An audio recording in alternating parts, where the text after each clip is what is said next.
Welcome back to the deep dive. It is Tuesday, January 27, 2026. And I have to say, actually saying 2026 out loud still feels a little bit sci-fi to me. It does, doesn't it? Though, if we're being honest, looking around at the tech landscape today, Yeah, it finally feels like we're actually living in that future. that is exactly what I want to get into today. Because for the last, 3 years, we've just been drowning in AI hype. Every week it was, this changes everything. And the world is ending. Yeah, exactly. But today, we are hitting pause on all that. We are going to take a hard, sober look at the state of AI right now in early 2026. Right. No flying cars, no Terminator scenarios. Yeah. Just what's actually happening. And we've pulled together a really comprehensive set of data for this one. From some heavy hitters, too. Yeah. Curated by Jeff Su, but we're backing it up with hard numbers from McKinsey, OpenAI, Stanford, all the big players. And the mission today is pretty specific. I don't want to just list cool things. I want to figure out what you, our listeners, should actually do with this info. Because the landscape has shifted. The things that mattered in 2024, they just don't anymore. That's the headline, really. The rules of the game have completely changed. We're seeing a shift from that flashy AI, the magic tricks, to what I like to call boring but profitable AI. Boring but profitable is my favorite category. So let's start with the biggest shift, the one that I think is going to surprise a lot of people. Okay. The first big trend is the models themselves. They don't really matter anymore. It sounds like heresy, I know. For years, the only question was which model is the smartest. Yeah. We treated it like, the Olympics, who has the gold medal. I remember looking at those leaderboards every week. It felt like a horse race. It was. But if you look at the data from artificial analysis now, that race is basically a tie. We're seeing this clustering effect. Yeah. All the top models are crowding into the same top right corner of the chart. So the difference between the best and the second best is, what, negligible? For 99% of tasks, you'd never notice. Yeah. But here's the part that really changes things. It's not just the big, expensive models in that cluster. The Stanford study showed that open weight models, the free ones like DeepSeek or Llama, are right there, neck and neck with the paid models like ChatGPT. Wait, hold on. How is that even possible? I thought companies like Google spent billions on compute for their models. How does a free one catch up? It's a process called distillation. Basically, you can use a massive genius-level model to teach a smaller, cheaper model. It's like a Nobel Prize winner writing a textbook. The student learns 90% of what the genius knows in a fraction of the time and cost. So the defensive wall that these big companies built is just gone. It's evaporating. And that leads to the other side of this, cost. I mean, the hardware efficiency numbers look like typos. I saw that stat from NVIDIA and I actually had to double check it. Their latest chips use 105,000 times less energy per token than a decade ago. 105,000. It's a real number. And that efficiency just drives the price to the floor. And this brings us to the most important analogy for 2026. AI is no longer a luxury.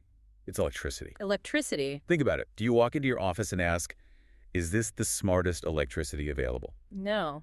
I just want my laptop to charge. Precisely. Intelligence is now a utility. You don't ask who provides it. You ask what you can do with it. So for the big tech companies, the fight isn't about IQ anymore. It's about the app layer.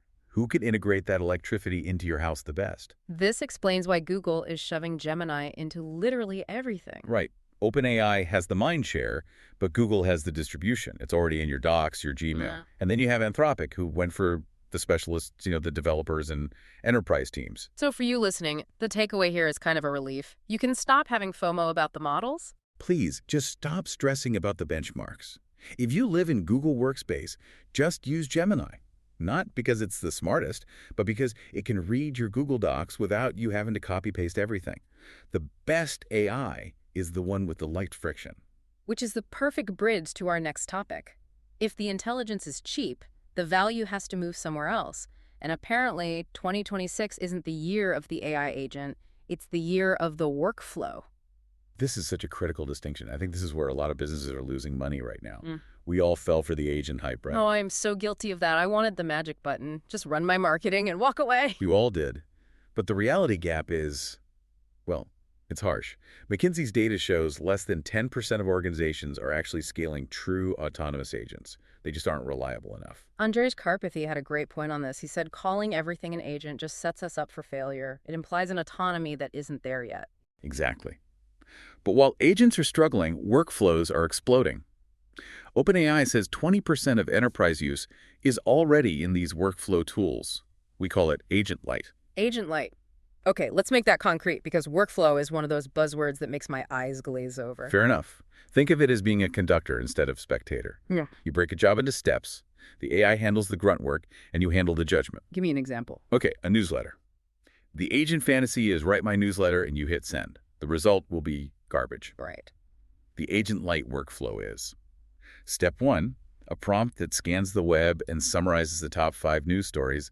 That's data gathering. Easy enough. Step 2, a second prompt takes those summaries and rewrites them in your specific style. And then step 3, this is the most important part. A human reviews the draft. You check the facts, you tweak the headlines. The AI did 80% of the heavy lifting. So it's not about replacing the human, it's about getting rid of the blank page and the data crunching. Precisely. And the results are real. A pharma company used this to analyze clinical study data. Humans just validated the results. Prep time dropped 60%. And errors dropped by half. Right. Because humans are bad at staring at spreadsheets for 10 hours. A call center did it too, letting AI handle authentication, what's your mother's maiden name, before passing you to a human. Costs dropped by half, and customer satisfaction went up. Because no one likes repeating their account number. Nobody. So the move for you is stop waiting for a robot employee. Look at your week, find the repetitive tasks, and build an agent light chain. Now, that brings up a massive insecurity for a lot of people. I don't know how to code, I'm not technical, but our third trend says that excuse is officially dead. It is dead. We are witnessing the end of the technical divide, and this might be the biggest social shift of the decade. The numbers here are just wild. OpenAI found that 75% of enterprise users are doing tasks they literally could not do before. It's inequalization of skills. An MIT study confirms it. AI disproportionately helps people with lower technical skills. It drags the bottom up to the average much faster than it pushes the experts higher. But doesn't that threaten the experts? If I spent a decade learning Python, and now the marketing manager can just ask AI to write the script, am I obsolete? You're not obsolete, but your monopoly is over. The dashboard person, the guy whose only value was, I know how to query the database, is in trouble. But this is a huge opportunity for the domain expert. The person who actually knows the business. Exactly. If you're a marketing director who understands the customer, but you were always held back by the data team, you are now the most powerful person in the room. You can write the query yourself in plain English. So the barrier isn't syntax, it's just curiosity. It's logic and intent. Can you articulate what you want? If you can, the AI handles the how. Okay, I want to challenge you, our listeners, right now. This month, try one impossible task. Download a messy data file you'd normally ignore, upload it to Claude or ChatGPT, and just say, clean this up and tell me the 3 weirdest trends in here. See what happens. You will be shocked. You'll be doing data science in 5 minutes. But, and there's always a but, the AI isn't a mind reader. And that leads to trend number 4. We are shifting from prompting to context. This is where people get frustrated. They use a model and say, it gave me a generic answer. I've been there. I tried the whole prompt engineering thing, act as a world-class copywriter. We all went through that phase. But the models now are smart enough to get it. The problem isn't how you ask. It's the fact gap. The fact gap. Okay, break that down for me. The model knows everything about Shakespeare. It knows history. It knows code. But it knows absolutely nothing about your Q3 sales goals. It hasn't read the email your boss sent yesterday. It's like hiring the smartest consultant in the world, putting them in an empty room and saying, fix my business, without showing them any of your files. Perfect analogy. They'll fail. The solution is just, you have to give the genius access to your filing cabinet. And this brings us to what the source called the non-productivity person's nightmare. File management. Ugh, I hate it. My desktop is a complete graveyard of screenshots and untitled document final V2. You and everyone else. But here's the hard truth. In 2026, if your files are a mess, your AI is useless. This is why the platform wars are happening. Google wants your files in Drive. Microsoft wants them in OneDrive. Because whoever holds your context holds the power. So if my resume is in Google Drive, but the job description is in Notion? The AI can't connect the dots. You end up playing copy-paste bridge. Yeah. It just defeats the whole purpose. Mm-hmm. Information consolidation is now the prerequisite for intelligence. So the unsexy advice is, organize your digital life. If you want the magic, you have to do the chores. Unfortunately, yes. Context is king. Speaking of things we don't like but probably have to accept, let's talk trend number 5, the necessary evil of ads. Ah, I knew you were going to bring this up. I have to. The prediction is that 2026 is the year advertising comes to chatbots. And my immediate reaction is just, please, no. Why do we have to ruin this? I get the reaction. Yeah. I do. But let's look at the economics. Right. Just talked about how expensive it is to build these things.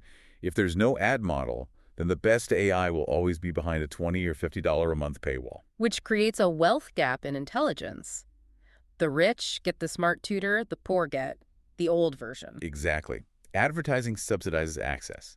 It allows a student in a developing country or a nonprofit to access the same frontier intelligence as a Fortune 500 CEO. It democratizes it. Okay, I get the why, but what about the how? Because if I ask a medical question and the chatbot tries to sell me painkillers, that kills trust instantly. 100%. That would be a disaster. The prediction from Eric Suford is that it won't look like that. It won't be product placement inside the answer. So pop-ups, think sidebar. Think banner ads. Like YouTube. You get the video for free, but there's a banner on the side. It's a separation of church and state.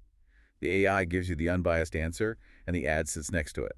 I suppose I can live with a sidebar if it means I have a supercomputer in my pocket for free. It's a trade-off, Ah, but it's probably the only way to keep the electricity running for the whole world. fair enough.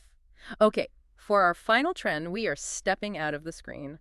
Trend number 6, physical AI, robots. This is where things get really tangible. We're moving from generative AI making text and images to physical AI, making things move in the real world. And the numbers, especially in transport and logistics, are staggering. They are. Take Waymo. They've logged over 100 million autonomous miles. But the stat that matters is safety. They are involved in 96% fewer crashes than human drivers. 96% fewer. That's not just a little better. That's a different category of safety. It is. And look at Amazon. Their AI warehouse robots have cut the time from click to ship by 78%. But there's a concept in the research from Mary Meeker that I love. She calls it turning capital assets into software endpoints. Can you translate that for us? Sure. Think about a tractor or a car. Historically, the day you buy it, it starts getting worse. It depreciates. Right. My car has never improved since I bought it. Exactly. Yeah. But with physical AI, these machines are like your phone. They get software updates. A Waymo car today is safer and smarter than it was 6 months ago with the same hardware. We're seeing the Teslafication of the entire physical world. So the tractor learns to plow better. The warehouse robot finds a more efficient route. The asset appreciates. Yes. But, and I have to be the buzzkill here, we need a reality check on the Jetsons' future. What, you mean Rosie the robot isn't coming to do my laundry next week? Not quite. Rodney Brooks from MIT, who knows more about robots than anyone, warns that functional humanoid robots in the home are likely still 15 years away. The physical world is just, it's messy. It's hard. So the revolution is in the factory and on the highway, not in the kitchen. For now, yeah. Okay, so let's zoom out. Models are commodities. Workflows are replacing agents. The technical barrier is gone. Context is everything. Ads are coming, and robots are getting smarter. It's a lot. It is a lot. How do we wrap this up? What's the mindset you need to survive 2026? I think the best framework comes from Ethan Mollick. He talks about the jagged frontier. Explain that. Basically, because AI is a genius at some things and an idiot at others, expertise is being constantly reset. There are no established experts anymore. The person who's been doing a job for 20 years might be outperformed by someone who just figured out the right workflow yesterday. That is simultaneously terrifying and incredibly exciting. It should be exciting. It means the winner in 2026 isn't the person with the most experience or the best degree. It's the person who's willing to learn faster than the person sitting next to them. Agility beats mastery. Exactly. I want to leave everyone with one final thought to chew on. We talked a lot about context, about how AI needs your files to really help you. But think about this. If the AI relies entirely on what you've digitized, how much of your actual value is currently invisible? How much of your expertise exists only in your head or in a conversation by the coffee machine? That is the big question. If it's not in a file, does it exist to the future? I suspect that's where human value is going to hide for a long, long time, in the things we haven't written down. I think you're right. Thank you for diving deep with us. Go build a workflow, clean up your desktop, and we'll see you in the next one.